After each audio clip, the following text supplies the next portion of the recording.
I'm Max James, motivational speaker.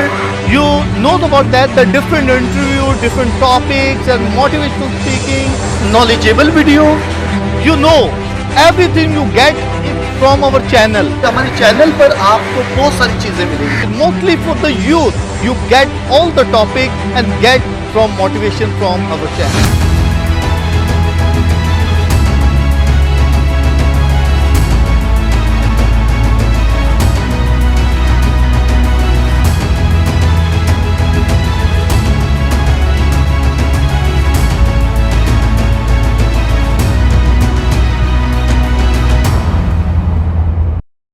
My dear friends and my viewers, जैसा कि आपको पता है कि हम बाइबल मुकद्दस के बारे में बयान कर रहे हैं कि डिफरेंट किताब को हम उसको समराइज और उसका जो खुलासा है, मेन खुलासा, उसके बारे में बयान कर रहे हैं, ताकि कोई भी शख्स जो है अगर बाइबल मुकद्दस को पढ़ते हैं या नॉलेज गेट करना चाहते हैं तो ये आपको पता चल सकेगा 10 से 12 मिनट 15 मिनट में पूरी नॉलेज आपको मिलेगी उसके किताब में क्या है।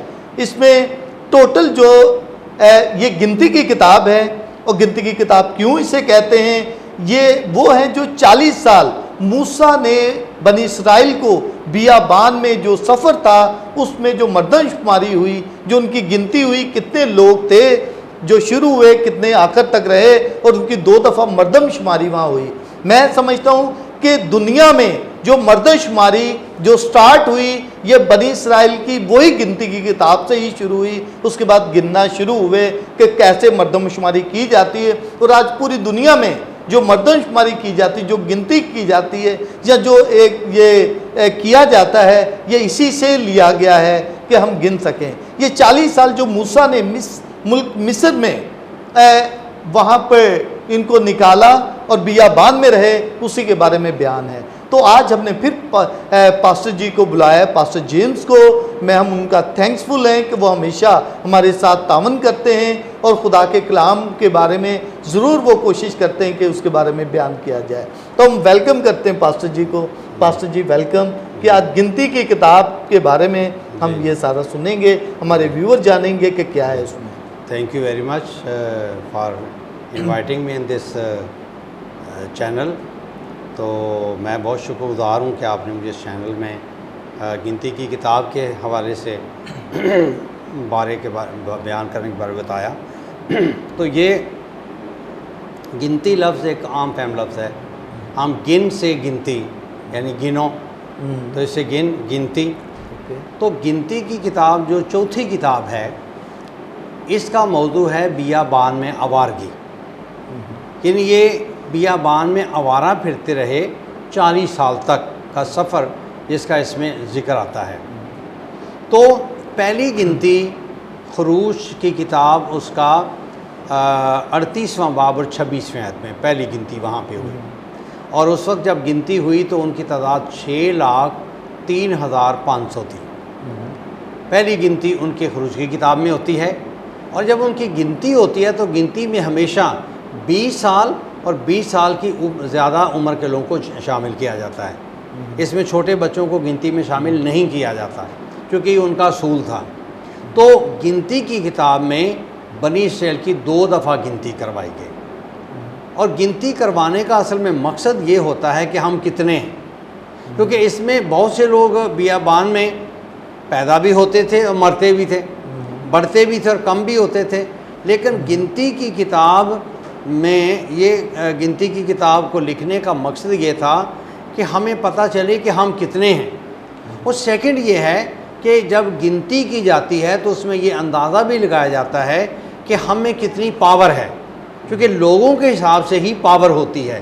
तो 2 दफ़ा गिनती यहाँ पर होती है बनी इसराइल की, और फिर वो 40 साल की बियाबान में आवारगी का जिक्र भी इसी में आता है। जैसे पहले मैंने बताया कि ये एक दिन के पीछे 1 साल बढ़ गया था। एक्चुअली ये 40 दिन का सफ़र था मुल्क मिस्र से लेके किनान तक का, लेकिन उनकी बदइमानियों की वजह से ये 1 दिन के पीछे 1 साल बढ़ गया। तो लिहाजा ये सफ़र उनका 40 दिन की बजाय 40 साल का बन गया। तो ये 40 साल कहाँ रहे? ये 40 साल उसी बियाबान में आवारा फिरते रहे। खुदा के मोजज़ात देखते रहे, सफ़र करते रहे। खुदा आसमान से मन नाज़िल करता रहा, फिर खुदा गोश्त भी देता रहा बियाबान में, पानी भी देता रहा। यानी खुदा ने, बाइबल ये कहती है कि 40 साल तक ना उनकी जूतियाँ टूटी ना उनके कपड़े फटे। ये एक बहुत बड़ी बात थी। फिर सबसे बड़ी बात ये भी थी कि आसमानी खुराक, जो फरिश्तों की खुराक थी, खुदा ने उनको वो दी, मन। ये मन जो आसमान से आता था, ये ओस में आता था। रात को जब ओस पड़ती थी तो उस ओस में आता था। ये धनिये की बीज की तरह गोल गोल होता था। इसको उबाल कर, कूट कर इसकी रोटियां बनाते थे, और जब इसकी रोटियां बनाते थे तो उसका मज़ा ताज़ा तेल का सा था। और हम जानते हैं कि तेल की रोटी जब हम इस्तेमाल करते हैं तो उसका जायका भी कुछ और होता है और उसकी ताकत भी कुछ और होती है। तो ये खुदा की बड़ी बरकत थी, खुदा की बड़ी नेमत थी कि खुदा 40 साल तक इनको ज़मीनी खुराक नहीं देता था, आसमानी खुराक। और मज़े की बात यह है कि जब इन्होंने ज़मीन की रोटी खानी शुरू की, खुदा ने आसमानी खुराक बंद कर दी। जब इन्होंने ज़मीन की रोटी खाना शुरू कर दी, खुदा ने आसमानी खुराक बंद कर दी। और आसमानी खुराक जब उस वक्त तक खाते रहे जब तक कि मुल्क किनान में नहीं गए। जब तक इन्होंने अपनी रोटी कमा कर नहीं खाई, इंसानी बीज कर इन्होंने फसल काट कर उसका अनाज नहीं खाया, तब तक ये आसमान से मन आता रहा था। 40 साल तक मन आता रहा था। और एक वक्त तो ऐसा भी आया, बाइबल में जिक्र आता है गिनती की किताब में, कि बनी इस्राएल मूसा पर कुड़कुड़ाने लगे कि देखें जी, बियाबान में हमें गोश्त नहीं मिलता खाने को। हमें तो वो हांडियाँ याद आती हैं जो हम मिस्र में भर भर के खाते थे। हाय वो लहसुन, गंदने, खीरे, प्याज, वो तो चीज़ें हमें मिलती थी। यहाँ तो हम मर रहे हैं, हमें कुछ भी नहीं मिल रहा। और गोश्त दिल का दोस्त कहते हैं, दाल जाने बबाल। तो गोश्त ही होता है। बहुत से लोग गोश्त खोर होते हैं, तो ये सारे गोश्त खोर थे। अब जंगल बियाबान में गोश्त कहाँ था? तो इन्होंने मूसा से कहा, मूसा हमें तो यहाँ गोश्त नहीं मिलता। तो मूसा खुदा के पास गया, उसने कहा, खुदा ये लोग तुमने मेरे पल्ले कहाँ से डाल दिए हैं, ये गोश्त मांग रहे हैं, कहाँ से गोश्त? तो खुदा ने फरमाया गोश्त मिलेगा, अब फिक्र ना कर। उनको ये कह दे कि तुम 2 महीने तक, 3 महीने तक गोश्त खाते रहोगे, और जब तक तुम्हारे नथनों से ना निकलने लगे गोश्त ख़त्म नहीं होगा। और खुदा ने हवा चलाई, बटेर आ गए।